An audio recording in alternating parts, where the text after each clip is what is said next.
let's talk about a guy who we have bagged on probably more than any other Niner this year. And he stepped into a situation, was thrown into it because of a Javarius Ward injury. And the shuffling means Lenore's coming off the slot and he's going to the corner now to play opposite of Andrew Thomas. And guess who yesterday's second leading tackler was? Isaiah Oliver. We've bagged on Isaiah Oliver.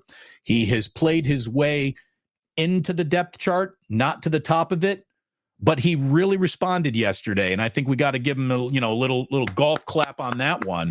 And I'll tell you, Greg Olsen. He's a great dude, by the way. Isaiah Oliver is a tremendous guy. He really is. He played very well when the needle fell on him.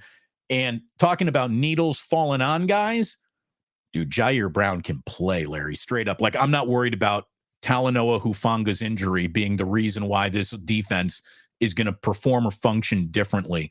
He's a hitter. He can play. He's got good hands. He's got good eyes. He's got good angles. I really like Jair Brown. Oh, great kid. Great kid. He's the New Jersey Steals leader in basketball. Think about that.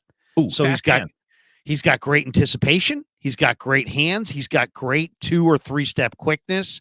He's making plays. And I asked Shanahan this question. I haven't tweeted it out yet. I will later this morning. And I talked to Jair in the locker room yesterday. I asked Shanahan, I said, man, I love what I'm seeing with Jair Brown on the front end, on the back end, against the run, against the pass. I go, he's making plays all over the field, Kyle. What are you seeing? And he's like, I'm seeing the same thing. He's like, he had an interception yesterday. He easily could have had 2. He makes big starching hits that, he's a thumper. He's a thumper in the box. He can cover down the field. That was a great freaking 3rd-round draft choice.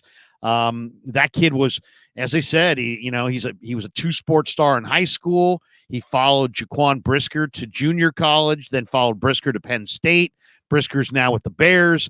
Jair fell to 87 in the draft. The Niners saw him falling. They traded up to get him. And day one, it's like everybody's got a vibe about him. His vibe is like, I'm damn good and I know it.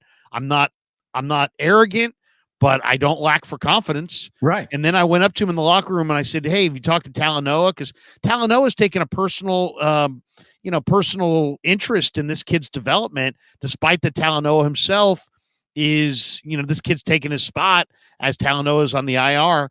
And as I'm asking him about Talanoa, he's like, and he looks back in his locker and he's like, he gave me these beads. And I go, are they good luck beads? Are they winning beads or whatever? He's like, I'm not really sure. I got to talk to him about it, but he gave me these beads. And I'll take them. Whenever anyone of Samoan descent hands you beads, you take them. You take those beads. You take those beads. But yeah, I mean, the kid is just special. He's special. He's got a nose for the football. He wants to get better. The moment's not too big for him. He will step into he will fill the lane and light you up like a cigar in your golf bag on the 9th hole. You know what I mean? He will absolutely light you up, and yet he's got coverage ability down the field, and he's a productive interceptor. And there's a few things that translate in football from college to the pros. If you sack the quarterback in college, typically you're going to find a way to sack the quarterback in the NFL. And if you intercept passes in college, you're going to find a way to intercept passes in the NFL. And he, I think, has had double-digit picks the last 3 years for the Nittany Lions. And look what he's done so far. Could have had 2 yesterday. Kid's special. Diamador Lenore, he needs to get in front of a jugs machine. Oh, my God. He had that tip drill interception that he almost had the other day. But that's when the receivers start talking trash to him and being like, hey, bro, that's why you play defense. That's why you're a cornerback instead of a wide receiver in this league. But look, I'm glad he's a cornerback. Lenore's really come on well. Ambry Thomas, again, he did get beat on the DK Metcalf. By the way, DK Metcalf on his 1 touchdown catch. What an adjustment he made. I mean, he caught that thing in his hip pocket, Larry, coming off of his back shoulder as Locke didn't even, I don't even want to say Locke tried to put the ball there. The ball was just there. And the adjustment that Metcalf made, that ball came right over Ambry Thomas's outstretched hand. It was, here's the thing. Metcalf is a physical specimen of the first degree. He is a hothead, but that's a guy I would want to go to war with any day of the week. Like, seriously. Like, I know every Niner fan is wired to hate DK Metcalf, as they should be. He's a good player. He didn't have a good game yesterday. He has not played well against the 49ers. They got the answer and the antidote to him. But, boy, he's unique. He's very unique. I mean, first of all, the guy's shredded, right? And he's about 230. He makes other professional athletes keep their shirt on. I mean, he's the guy's shredded. But if here's the weirdest statistical anomaly in the history of the combine. Guess who's got the faster 3-cone drill? DK Metcalf or Tom Brady?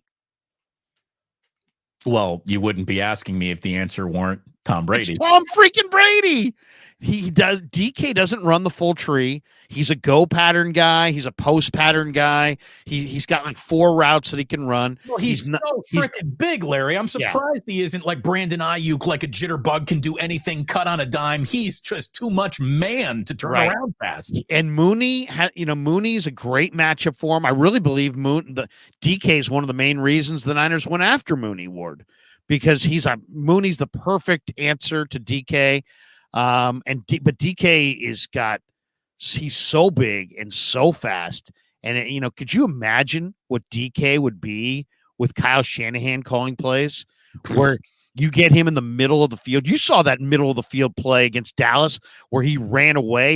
He looked like I felt like I was watching a sports car take off on the freeway. I mean, he was like shot from a cannon.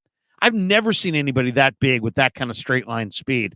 He doesn't even have a wide receiver's body. No, he's somewhere in between a tight end and a safety. I mean, he's a unique player. He might be a one-trick pony, but he's got a hell of a trick up his sleeve. He really does. He played with A.J. Brown at Ole Miss, and he barely did anything. Go look at the numbers. It was all A.J. Brown. DK barely did anything there. That was like the concern coming out. It's like, well, the guy looks awesome, but can he play? And a lot of people, he was that one guy that looked incredible at the combine, didn't have the collegiate production, and has emerged as a very, very special player. He's not A.J. Brown. Brown's still way better. There's lots of receivers that, get into and out of their breaks more efficiently, better hands, so on. But, man, mismatch. DK Metcalf is also a little bit of a punk in him. He's got some punk tendencies, and he grabbed Warner's face mask and he was just rocking that thing back and forth. Before all that, Larry, I don't know if you've seen the footage that came out this morning, and I didn't see it until this morning on Twitter. Before Fred Warner shoves him in the back, DK Metcalf absolutely suplexed, almost pile drived, pick up and drove Fred Warner to the ground. That's why Warner got up and shoved him in the back, which led to Metcalf getting up and grabbing Warner by the face mask. And then the scrum breaks out and we're playing the feud. And then the Amador Lenore is in there with a 2-piece. It's coming in, pop, pop.